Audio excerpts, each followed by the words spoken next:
आज हम लोग सीखेंगे महत्वपूर्ण बहुविकल्पी प्रश्नों को, जिसमें एक अहम भूमिका होती है। कक्षा 10वीं के लिए 20 मल्टीपल चॉइस क्वेश्चन मिलते हैं।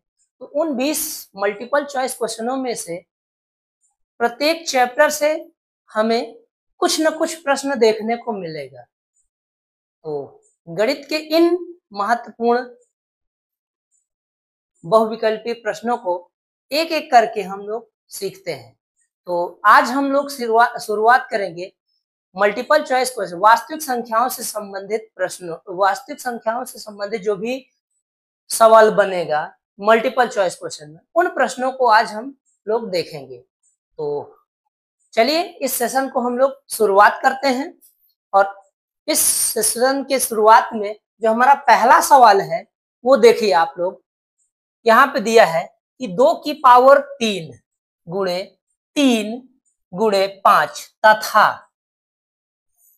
ये 2 की पावर 3 गुणे 3 का लासा क्या होगा। यहाँ पे ध्यान से देखिएगा, आपका क्या मांग रहा है, लासा मांग रहा है। ठीक है, तो यहाँ पे जब इस तरीके से फैक्टराइज किया हुआ अंक हमें मिल जाए तो दोनों में कॉमन फैक्टर को ढूंढिए। ठीक, पहला क्या ढूंढना है, कॉमन गुणनखंडों को ही हमें ढूंढना है। तो यहाँ पे कॉमन गुणनखंड, यहाँ इस वाले में ये पहले दो को देखते हैं, यहाँ भी 2। अब इसकी पावर कितनी है, 2 की पावर, यहाँ पे दोनों को देखें, दोनों के पावर को देखिएगा। जब पावर को देखेंगे, घात यानी कि देखेंगे, तो यहाँ पे देखिए 3 पावर है और यहाँ भी 3 पावर है, तो कोई दिक्कत नहीं, इसका जो हमारा उठा लेंगे इस दोनों को, 2 की पावर 3 हो जाएगा। क्लियर हुआ। अब यहाँ पे देखिए, यहाँ अगले फैक्टर को ढूंढेंगे। तो यहाँ पे देखिए आपका कितना, ये 3 दे रखा है, यहाँ भी आपका 3 दे रखा है, तो हम यहाँ 3 को उठा लेंगे। फिर यहाँ पे देखिए अगले फैक्टर को जैसे ढूंढा, यहाँ पे 5 है, लेकिन यहाँ पे अब कुछ भी, कोई भी फैक्टर नहीं बचा हुआ है। तो अब यहाँ पे लासा के लिए हम लोग क्या करेंगे, इस फैक्टर को भी रख लेंगे। क्लियर हुआ। तो अब इसका हमारा जो मासा होगा वह लासा जो होगा वो क्या होगा, 2 की पावर 3 का मतलब 8 हो गया, 3 को 5 से मल्टीप्लाई कर दीजिए, 15 हो गया, और फिर उसका 8 को 15 से मल्टीप्लाई करेंगे तो 15 अट्ठे 120 हो जाएगा। ठीक है, तो यहाँ पे देखिए अब इसका जो लासा बन करके तैयार हुआ वो क्या हो जाएगा आपका 120। यहाँ 130 है, 135 है, 120, 150, तो हमारा जो विकल्प होगा वो कौन सा हो जाएगा, ये सी विकल्प होगा। अब यहीं पे अगर आपसे यहाँ कहा होता कि इसका मासा क्या होगा, तो अब देखिए मासा के लिए क्या करेंगे। तो मासा के लिए यहाँ पे देखिए दोनों में ये कॉमन फैक्टर की पावर को देखते हैं। यहाँ भी 2 की घाते 3 है, यहाँ भी 2 की घात, तो 2 की घाते 3 को उठा लीजिए आप। ठीक है, यहाँ पे आपका 3 दिख रहा है, यहाँ पे भी आपका 3 दिख रहा है, तो यहाँ इसको भी उठा लीजिए। अब यहाँ पे 5 है, लेकिन यहाँ पे अब कोई भी संख्या नहीं बची है, किसी भी तरीके से कोई भी गुणनखंड नहीं है। तो अब इस तरीके से हमारा जो मासा बन करके तैयार होगा, 2 की पावर 3 का मतलब 8 हो गया, ये 3 हो गया, और 8 को 3 से मल्टीप्लाई जैसे ही करेंगे कितना आ जाएगा, ये 24 आ। ठीक है, क्लियर हुआ। अब यहाँ पे ध्यान देना कि जब लासा की बात करेगा तो हम इसमें सबसे बड़ी, प्रत्येक फैक्टर की सबसे बड़ी पावर को उठाएंगे, प्रत्येक जो फैक्टर दिया गया है उसकी सबसे बड़ी पावर को उठाएंगे, और वहीं पे प्रत्येक जब मासा की बात कहेगा तो प्रत्येक फैक्टर की कौन से सबसे छोटी पावर को उठाएंगे। तो यहाँ तक क्लियर हुआ। तो ये आपका लासा, इस सवाल का जो अपना राइट आंसर होगा वो कौन सा हो जाएगा, आपका सी होगा। तो अब आगे की ओर बढ़ते हैं, अगले प्रश्न की ओर।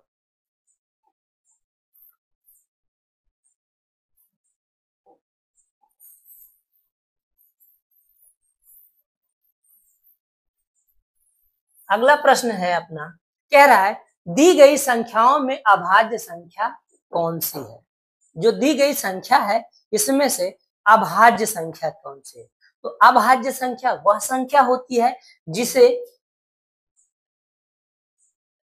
खुद और एक के अतिरिक्त किसी से विभाजित नहीं किया जा सकता है। या फिर ये भी कह सकते हैं कि वह एक और खुद के अतिरिक्त अन्य कोई अभाज्य गुणनखंड नहीं रख रही हो। ठीक है, तो यहाँ पे देखिए जीरो ये जीरो है, जीरो से भाज्य न तो हम इसे किसी भी श्रेणी में रख सकते हैं, विभाजित करेंगे इसका कोई फैक्टर बनेगा ही नहीं खुद के अतिरिक्त।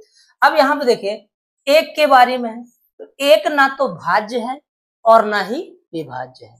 ठीक, यहाँ पे आप इस 8 के बारे में देख लीजिए, आप 8 के बारे में, तो यहाँ क्या बनेगा, इस 8 को हम लोग क्या कर सकते हैं, ये 1 से भी कट सकता है, 2 से भी कट सकता है, ये 4 से भी कट सकता है और ये खुद 8 से भी कट सकता है। तो यहाँ पे देखिए ये खुद और 8 के अतिरिक्त अन्य 2 गुणनखंड आप इसके कौन कौन से, ये 2 और 4 बन रहे हैं। ठीक है, आता है ये भी आपका क्या है, ये भाज्य संख्या हो जाएगी। यहाँ पे देखिए 2 के लिए या तो यह खुद से कटेगी या फिर 1 से कटेगी, खुद से कटेगी या फिर 1 से कटेगी। तो इसका राइट आंसर जो हमारा बनेगा दी गई संख्याओं में अभाज्य संख्या कौन सी है आपकी, यही 2 हो जाएगी। ठीक है, यहाँ पे 2 के बारे में और भी कुछ तथ्य दिए गए हैं। देखिए जैसे सबसे छोटी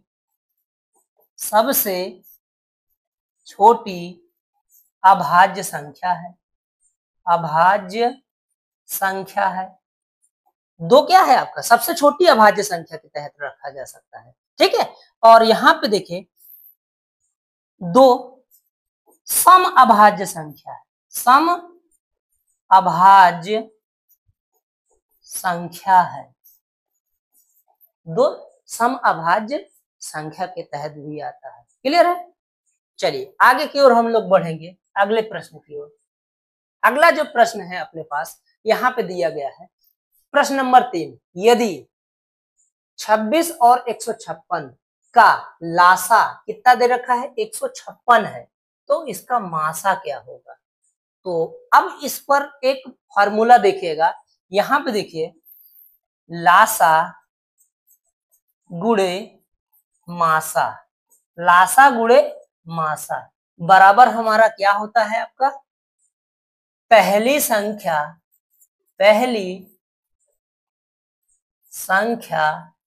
गुणे दूसरी संख्या, पहली संख्या गुणे ये दूसरी संख्या हो जाएगी। तो अब यहाँ पे रख दीजिए लासा कितना है 156 और ये मासा आपको नहीं पता है, यही ढूंढना है, यहाँ पे रख लेंगे। पहली संख्या अपने पास कितना है 26 है और दूसरी जो संख्या है वो कितनी है आपके पास 56 है। यहाँ से देखिए ये 156 से 156 को हमने रिमूव कर दिया, तो अपने पास बचा कितना, मासा की वैल्यू जो आएगी यहाँ पे वो कितना हो जाएगी, ये आपकी 26 हो जाएगी। तो इसमें से विकल्प देखिए 156 ये 26, यही आपका दूसरा विकल्प सही हो जाएगा। आगे की ओर बढ़ते हैं अगले प्रश्न में।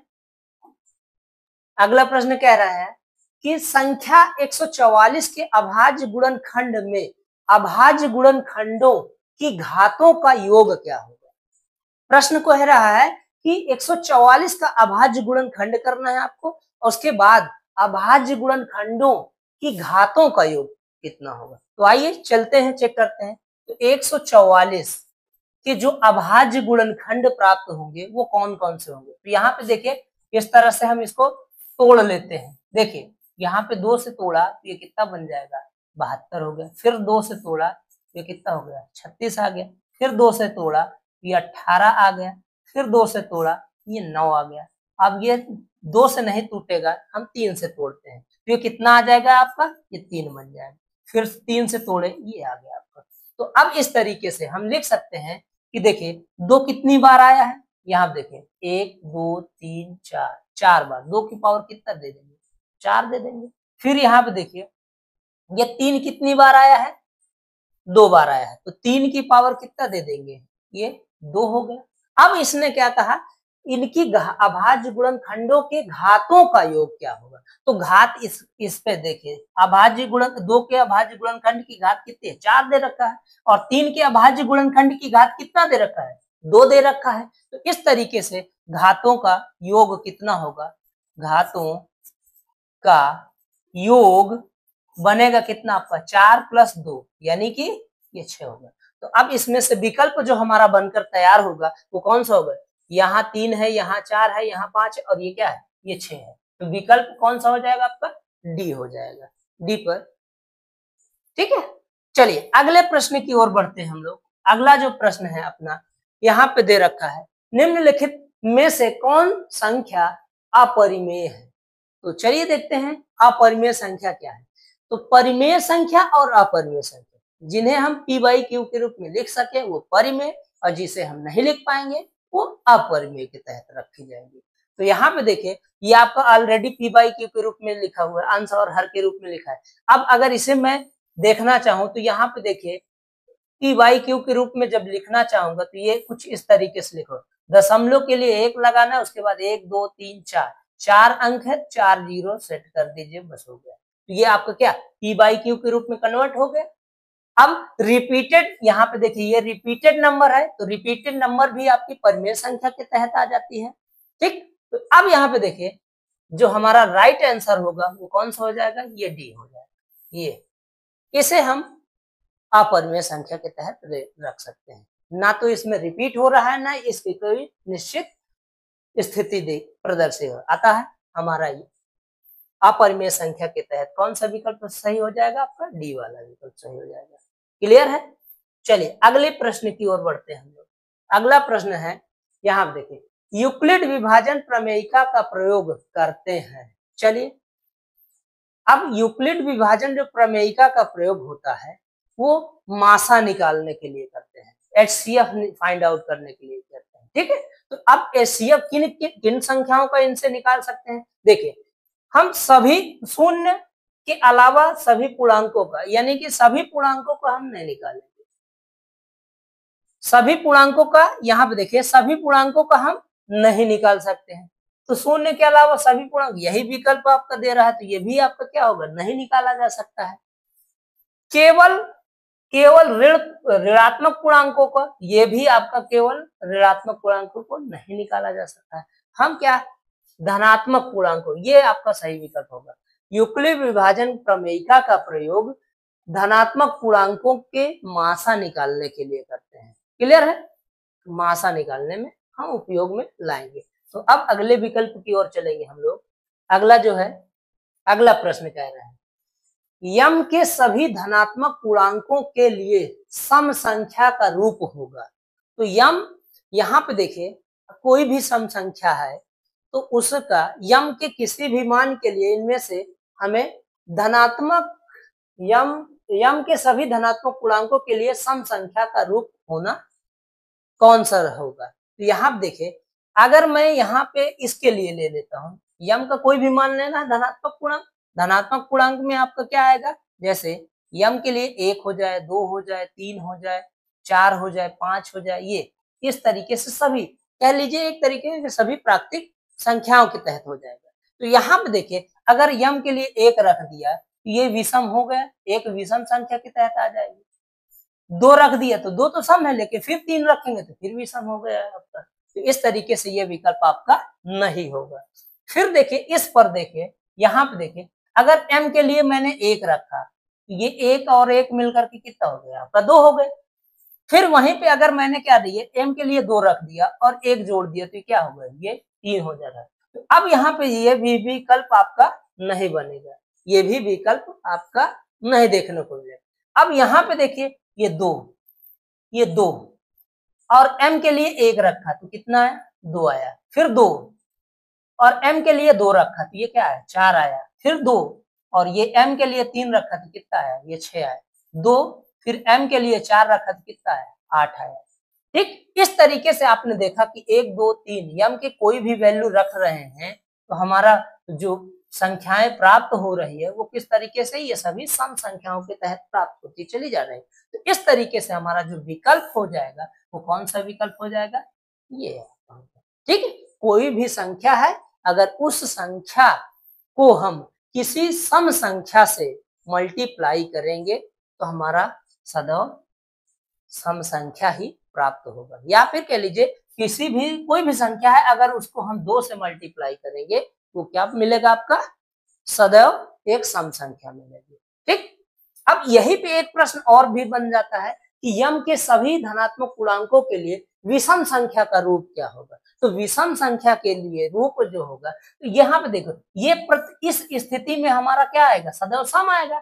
और अगर हम इसी स्थिति में एक जोड़ दें, प्रत्येक सम संख्या में अगर एक जोड़ा जाता है तो क्या बनता है आपका, विषम संख्या बनता है। देखिए यहाँ पे 3 आ जाएगा, यहाँ 5 आ जाएगा, यहाँ पे 7 आ जाएगा, यहाँ पे कितना 9 आ जाएगा। तो विषम संख्या का रूप जो होगा वो ये होगा, और सम संख्या का जो रूप होगा, सम के लिए रूप जो बनेगा वो क्या हो जाएगा आपका 2m बन जाएगा। क्लियर हुआ, ये देखते हैं। ठीक, अब अगले प्रश्न की ओर चलते हैं। अगला जो प्रश्न है आपका, प्रश्न कह रहा है 65 और 117 का मासा 65m माइनस 117 हो तो यम का मान क्या होगा। चलिए देखते हैं। तो हम क्या काम करते हैं, ये 65 और 117 का मासा हम लोग फाइंड आउट कर लेते हैं। ठीक है, तो चलिए देखते हैं। तो बड़ी वाली संख्या में छोटी वाली संख्या से क्या करते हैं, ये भाग करते हैं। तो 65 दुनिया कितना हो जाएगा आपका, 130 हो जाएगा। तो यहाँ 130 नहीं, एक ही बार जाएगा आपका, ये लेके चले गए आप, घटा दीजिए, यहाँ पे 2 आया, 11 में से 6 घटा देंगे आपका 5 बचेगा। फिर से यहाँ पे देखिए, ये इस संख्या से इसमें भाग करते हैं हम लोग, ये कितने बार जाएगा, एक बार जा रहा है, ये 52 हो गया। यहाँ पे घटा दीजिए आप, 3 आ गया और 1 आ गया। अब इससे हम ये अगली संख्या को ये भाग देंगे, कितने बार जाएगा, 5 बार सॉरी 4 बार जा रहा है, ये कुछ 4 बार जाएगा, तो ये कितना आ जाएगा, 13 चौको 52 हो गया, ये कुछ कैंसिल हो गया। तो अब यहाँ पे इसका जो मासा बन करके तैयार हुआ वो कितना हो गया आपका 13। तो जबकि यहाँ पे आपको दे रखा है कि मासा कितना है, 65m माइनस 117, ये आप 65m माइनस 117 बराबर दे सकते हैं ये 13, कुछ इस तरीके से होगा, इस 13 के बराबर होगा। अब यहाँ पे देखिए 65m को हम ये इधर माइनस में है, इधर ट्रांसफर करेंगे हमारा प्लस में आ जाएगा, तो आपका बनेगा कितना ये, तो 65m बराबर यहाँ पे 7 3 10, 1 1 2 1 3 हो गया, और ये कितना आ जाएगा आपका, ये 1 हो गया। तो यम बराबर जब निकालेंगे तो 130 बटे कितना आ जाएगा, ये 65। तो यहाँ पे देखिए यम बराबर कितना, 65 दुनिया 130। तो यहाँ पे यम की जो वैल्यू होगी वो कौन सी हो जाएगी आपकी, ये 2 हो जाएगी। क्लियर है। तो अब विकल्प हमारे में कौन सा है, यहाँ पे 1 है तो ये नहीं होगा, यहाँ पे आपका विकल्प कौन सा हो जाएगा, ये 2 हो जाएगा। क्लियर है। अगले प्रश्न की ओर चलते हैं। अगला जो प्रश्न है, वह छोटी से छोटी संख्या ज्ञात कीजिए जो 1 से 10 तक की सभी संख्याओं से विभाज्य होनी चाहिए। तो 1 से 10 तक की सभी संख्याओं से विभाज्य होने के लिए कोई भी संख्या द्वारा कोई बड़ी संख्या छोटी संख्या तभी विभाज्य होगी जो उसका लासा होगा। क्लियर। तो यहाँ पे देखें 1 से 10 तक की सभी संख्याओं का लासा निकाल लेंगे, ये हमारा क्लियर हो जाएगा। क्लियर है। तो चलिए 1 से 10 तक की सभी संख्याओं, या फिर नहीं अगर स्पष्ट हो रहा है तो हम सीधा सा क्या काम करते हैं, देखिए इस विकल्प से ही हम चॉइस कर लेते हैं, चुन लेते हैं। तो यहाँ देखिए ये 2 से तो कट रहा है, 2 से कटेगा, 3 से नहीं कट रहा है, ये हमारा विकल्प हो ही नहीं सकता है। इस तरीके से कुछ यहाँ पे देखे, यहाँ पे ये 100 है। अब 100 जो है हमारा ना तो 3 से कट रहा होगा ना 7 से कट रहा है, तो इस तरीके से ये क्या होगा, ये भी विकल्प अपना नहीं हो जाएगा। ठीक। अब यहाँ पे देखिए ये कोई भी ये जो संख्या दे रखा है, ये 3 5 4 9, ये 3 से तो कट जा रहा है, 9 से भी कट जा रहा है, क्या यह 5 से विभाज्य होगा? तो 5 से विभाज्यता के लिए क्या रूल है कि इकाई अंक या तो 0 होना चाहिए या फिर कौन सा होना चाहिए आपका, या तो 0 हो या फिर 5 हो, तभी वह 5 से कटे, यानी कि ये 5 से भी नहीं कटेगी तो ये भी विकल्प आपका नहीं होगा। तो इस तरीके से हम इस विकल्प की ओर चलेंगे। तो अब 3 जब विकल्प कैंसिल हो गया तो चौथा विकल्प 100% उसका आंसर ही हो जाएगा। तो यहाँ पे देखिए, नहीं अगर स्पष्ट है, मान लीजिए चेक करना है हमें, तो यहाँ पे चेक कर लेते हैं। देखिए 2 से कटना है, बिल्कुल कटेगा, 1 से तो कटना ही कटना है। अब 3 से कटने के लिए क्या रूल है आपका, इन सभी संख्याओं को जोड़ो और वो 3 से कटना चाहिए। यहाँ पे देखो 5 2 7 और 2 9, 3 से ये कंफर्म है कट जाएगी। 9 आया है तो इस तरीके से 9 से भी कट जाएगी। क्या 6 से कटेगी? बिल्कुल 6 से कट, 2 और 6, 2 और 3 से कटने का नियम लगा देंगे, ये भी कट जाएगा आपका। फिर अगला देखिए, क्या 7 से कटेगी, है ना, 7 से चेक कर लेते हैं इसको। यहाँ पे देखिए हम इसको ये डिवाइड करते हैं, तो 7 से जैसे ही डिवाइड किए आप तो कितना आ गया, 7 त्रिक 21 आ रहा है, 21 आया। यहाँ पे कितना बन गया 4 और ये 7 छंग 42 हो गया। ये भी 7 से भी कट जा रही है, यहाँ पे आपका 0, ये 0 लगा, तो 7 से भी कट जा रही है आपकी। 8 से क्या कटेगी यह संख्या, तो 8 से कटने के लिए 8 से भी चेक कर लेते हैं, ये कुछ इस तरीके से। तो 8 त्रिक 24 हो गया, ये 1 आया, यहाँ पे 8 के 8 हो जाएगा, कितना आ जाएगा 4 आ जाएगा, ये है 8 5 40, तो यहाँ पे 8 से भी कट। तो इस तरीके से हमारा जो विकल्प होगा, पहले ही हम क्लियर हो गए, जब 3 विकल्प काट दिए तो ये चौथा विकल्प तो 100% श्योर है। इस तरीके से हमारा कौन सा, यही राइट आंसर होगा। अगले प्रश्न की ओर हम लोग बढ़ेंगे, क्लियर है। तो ये सब महत्वपूर्ण, बहुत ही महत्वपूर्ण प्रश्न है आपके लिए। सदैव इस तरीके से प्रश्न आपको देखने को मिलेगा मल्टीपल चॉइस क्वेश्चन में। चलिए आगे की ओर बढ़ते हैं। कह रहा है 10वां प्रश्न है आपका, संख्या 7 गुणे 11 गुणे 13 गुणे 15 प्लस 15 है, क्या है? भाज्य संख्या है, भाज्य है, अभाज्य है, ए व बी, यानी कि भाज्य और अभाज्य दोनों है, ना भाज्य है और ना ही अभाज्य है।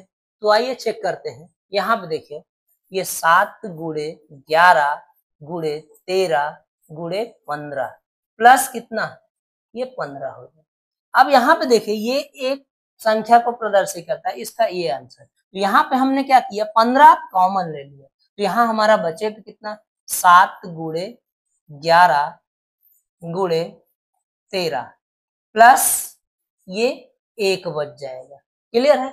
अब यहाँ पे एक, अगर मान लीजिए इन सबको गुणा भी करेंगे, ठीक है, तो गुणा करने के बाद कोई अभाज्य संख्या अगर मिल ही, गुणा किया और 1 जोड़ दिया, मान लीजिए कोई अभाज्य संख्या मिल ही गई, लेकिन यहाँ पे 15 है ना, ठीक है। तो अब यहाँ पे 15 को हम 1 गुणे 3 गुणे 5 गुणे, मान लीजिए ये अभाज्य संख्या ही है आपकी, अभाज्य संख्या, तो ये तो भाज्य है ना, तो अब अभाज्य संख्या और ये भाज्य संख्या को जो गुणा करेंगे तो हमें क्या मिलेगा, एक भाज्य संख्या ही प्राप्त होगी। तो इस तरीके से हमारा जो विकल्प होगा वो कौन सा हो जाएगा, ये सही होगा, ये भाज्य संख्या के तहत आ जाएंगे। क्लियर हुआ। चलिए अब अगले प्रश्न की ओर बढ़ते हैं हम लोग।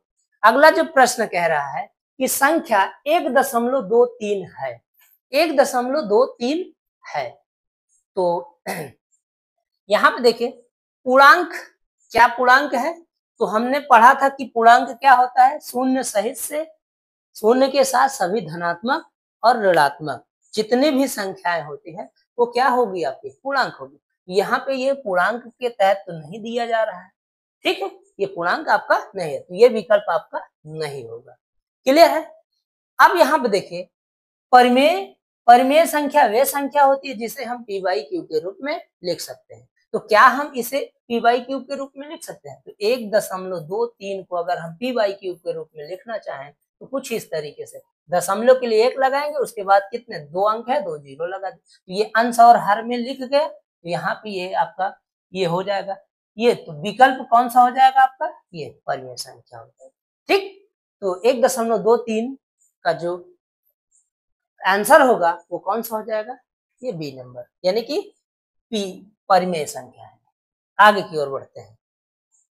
अगला प्रश्न है, यदि P और Q संख्या इस प्रकार हो कि P बराबर A B स्क्वायर, Q बराबर A स्क्वायर B, जहां A व B अभाज्य संख्याएं हो तो P और Q का मासा क्या होगा। तो चलिए हम लोग स्पष्ट करते हैं। यहाँ पे देखिए A ये B स्क्वायर और यहाँ पे Q और ये A स्क्वायर।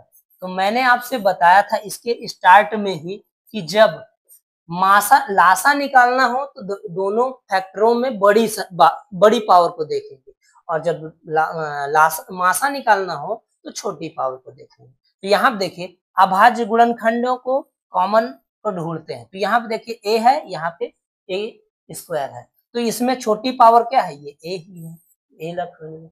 अब इसमें देखो इसका अगला जो अभाज्य है वो कौन सा है, B स्क्वायर है और ये B है, तो इसमें क्या हो जाएगा आपका, ये B हो जाएगा। तो कुल में इस तरीके से जो हमारा मासा बन करके तैयार होगा वो क्या हो जाएगा, AB हो जाएगा। तो विकल्प हमारा कौन सा हो जाएगा, ये कुछ इस तरीके से। अब यहीं पे अगर आपसे लासा मांगा होता तो क्या करते, दोनों में बड़ी पावर को ढूंढते। तो A स्क्वायर यहाँ है, ये A है, यहाँ पे क्या बड़ी पावर A स्क्वायर लेंगे, B है यहाँ B स्क्वायर, ये बड़ी पावर कितना हो जाएगा, ये B है। तो अगर लासा मांगे ये आपका बड़ी पावर उठाएंगे और मासा मांगे तो छोटी पावर, दोनों में से उठा देंगे। क्लियर है। चलिए आगे की ओर बढ़ते हैं, अगले प्रश्न की ओर। अगला जो प्रश्न है आपका, यदि संख्या n+1 की पावर 2 माइनस 1 8 से विभाज्य हो तो n का मान होगा विषम संख्या, प्राकृतिक संख्या या सम संख्या या फिर कोई पूर्णांक। तो आइए चेक करते हैं इस पर। हम विषम संख्या को पहले रखते हैं। क्या हमारा यह 8 से विभाज्य होगा, तो कोई भी विषम संख्या हम 1 मान लीजिए रख लेते हैं। तो 1 + 1 की पावर कितना, 2 माइनस 1 हो जाएगा आपका। ठीक है, यहाँ पे देखिए 1 + 1 यानी कि 2, ये 2 आ गया, 2 की पावर 2 माइनस 1, तो कितना बन जा रहा है, ये 4 हो जा रहा है, -1, यह क्या आ गया 3। तो इस तरीके से हमारा तो यह n विषम संख्या के लिए 8 से तो विभाज्य नहीं हो रहा है, ये क्लियर है यहाँ पे। ठीक है, अब यहाँ पे देखिए कोई सम संख्या रखते हैं। तो यहाँ पे देखिए सम संख्या जैसे रखे n बराबर 2 रखे, तो 2 + 1 की पावर 2 माइनस 1, तो 2 और 1 ये कितना हो गया, 3 हो गया। अब 3 का वर्ग -1 करेंगे तो कितना बन रहा है, 9 माइनस 1 यानी कि 8 हो गया। क्लियर है। अब फिर से यहीं पे अगले संख्या में चलेंगे, हम 4 रखते हैं, अगली सम संख्या 4 रखें, ये हो गया, ये -1, तो 4 1 कितना हो जाएगा 5, 5 की पावर 2 माइनस 1, 5 की पावर 2 का मतलब 25 माइनस 1 कितना आ जाएगा आपका 24। तो 24 8 से विभाज्य हो रहा है कि नहीं। फिर से अगले संख्या मान लीजिए, अभी भी अन्य संख्या की देख लेते हैं, यहाँ पे कितना आ जाएगा, ये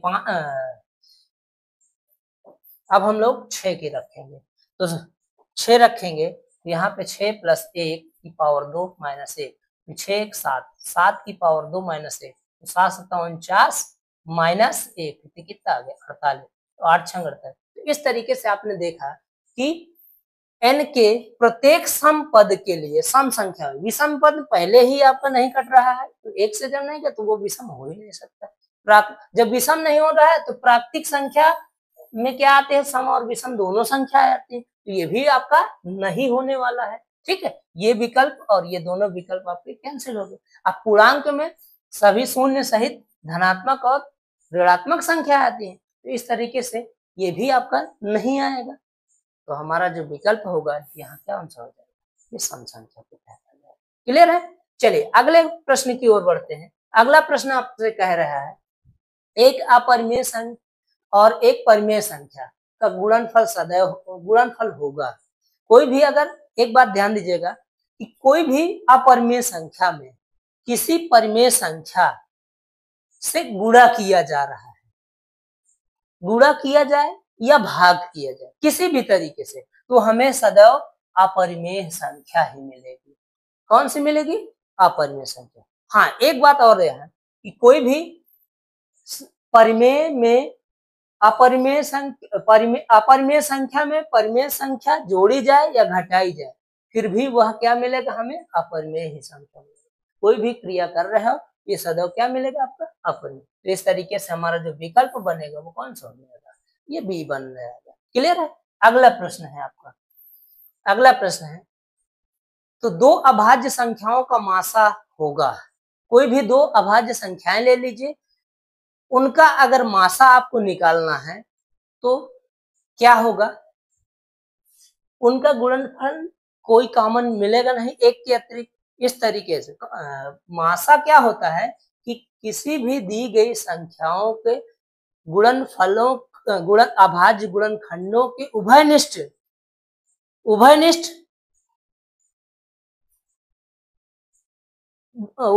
गुणनखंड ही उसका क्या होते हैं, मासा होते हैं। तो अब यहाँ पे देखिए कोई भी अभाज्य संख्या नहीं है, या तो अभाज्य संख्या, कोई भी अभाज्य संख्या जो होगी, अभाज्य संख्या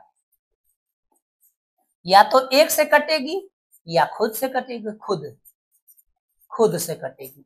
तो यही चीज एक सब में कॉमन देखने को मिलेगा। तो इस तरीके से हमारा जो विकल्प हो जाएगा वो कौन सा हो जाएगा, एक। कोई भी अभाज्य संख्या ले लीजिए, लेकिन अगर उसका मासा निकालेंगे तो हमारा कितना बनकर के तैयार हो जाएगा, आपका एक हो जाएगा।